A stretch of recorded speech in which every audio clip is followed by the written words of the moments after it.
On est le 1er octobre, c'est le premier jour d'Inktober. Le thème c'est gargouille, pas au sens le ventre qui gargouille, mais au sens une gargouille sur des bâtiments et tout.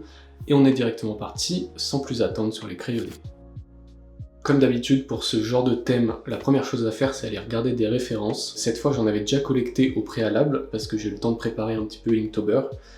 Donc il y a une semaine, je suis allé sur Pinterest et sur certains thèmes où je savais que j'allais avoir besoin de références, j'ai commencé à en collecter quelques-unes. Donc tout simplement, je suis allé voir à quoi ressemblent des gargouilles, c'est quoi les spécificités des gargouilles, quels sont leurs traits caractéristiques et quel style général elles ont. Globalement, dans le style d'une gargouille, il y a deux choses, il y a l'apparence générale et la pose.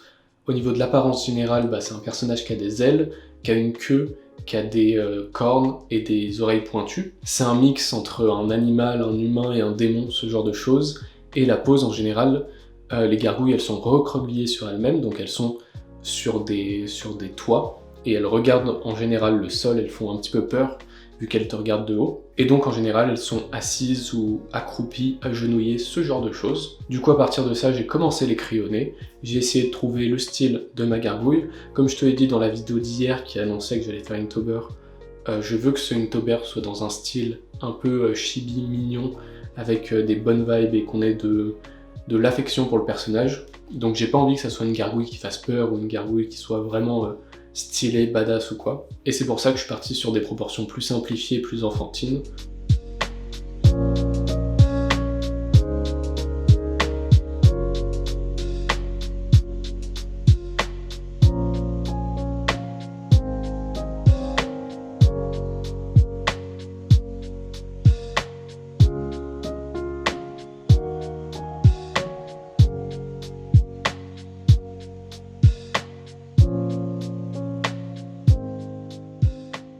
Pour la pose ensuite, je me dis que ça serait marrant qu'il y ait une petite histoire avec cette gargouille. Je me suis dit, quelle émotion je peux rapporter à cette gargouille, genre qu'est-ce qu'elle pourrait ressentir si c'était un personnage vivant. Et je me suis dit tout simplement, la tristesse et la solitude. Alors pourquoi des trucs aussi sombres ? Je me suis dit en fait, une gargouille, elle est toute seule en haut d'un building, généralement elle voit pas les autres gargouilles qui sont sur les autres bords des bâtiments, et elle peut pas bouger, et vu que c'est une statue quoi, et elle reste là pendant des années et des années. Tu vois, donc potentiellement, je me suis dit, elle se fait chier et elle doit se sentir seule. Donc c'est pour ça que la gargouille, elle a un bras qui soutient sa tête, en mode, elle s'ennuie quoi, elle se fait chier. C'était l'idée un petit peu de ce dessin, donc une gargouille triste, une gargouille seule. Aussi, quand j'ai fait mes petites recherches de référence, je suis tombé sur un dessin d'une gargouille sur laquelle on avait graffé des trucs. Genre, il y avait des gens qui étaient montés sur un immeuble, qui avaient écrit des choses sur la gargouille, et donc on voyait l'impact de personnes réelles sur cette statue. Et ça m'a fait réfléchir à quelles interactions il pourrait y avoir entre la gargouille et le reste du monde qui l'entoure, et je me suis dit qu'il pourrait y avoir des pigeons qui viennent la voir et se poser dessus, etc.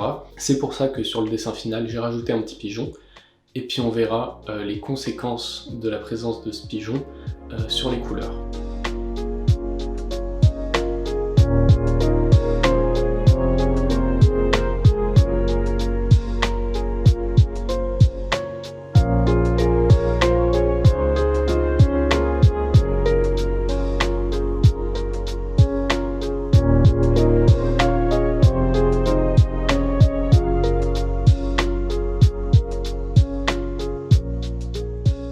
Voilà, maintenant j'ai mon crayonné final. En tout, j'ai passé 49 minutes parce que j'ai le temps de record de la caméra pour savoir combien de temps j'ai passé dessus. J'ai passé 49 minutes sur ces crayonnés, sachant que je m'étais dit que chaque dessin doit être fait en 2 heures minimum, maximum, pour qu'en gros je me lance pas dans des trucs un peu trop importants. Et là je suis déjà à la moitié du temps, donc ça va être compliqué pour la suite et je sais déjà que je vais dépasser, mais bon. On va essayer de pas trop abuser, on est parti pour la mise au propre.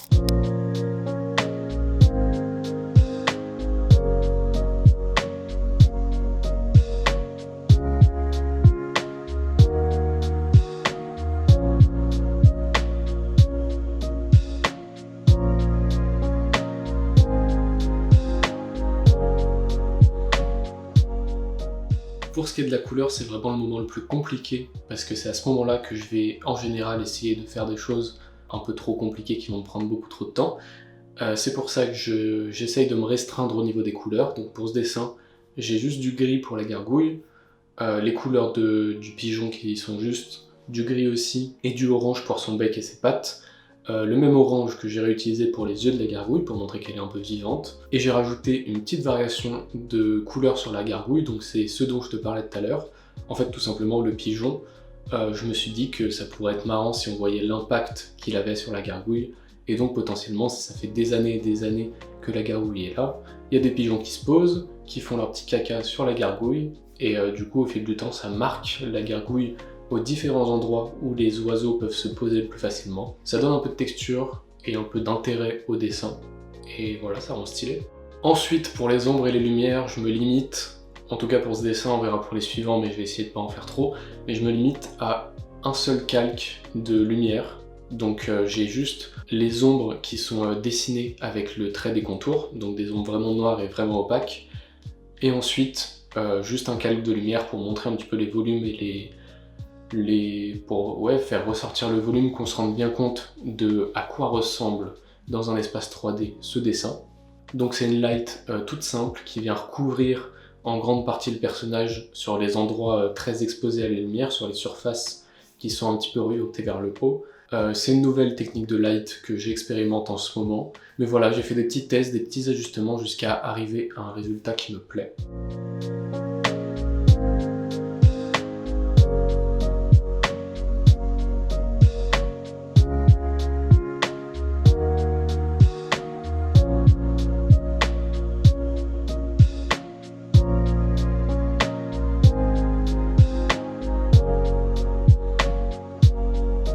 Et voilà pour ce premier jour d'Inktober, ce premier dessin, j'en suis très content.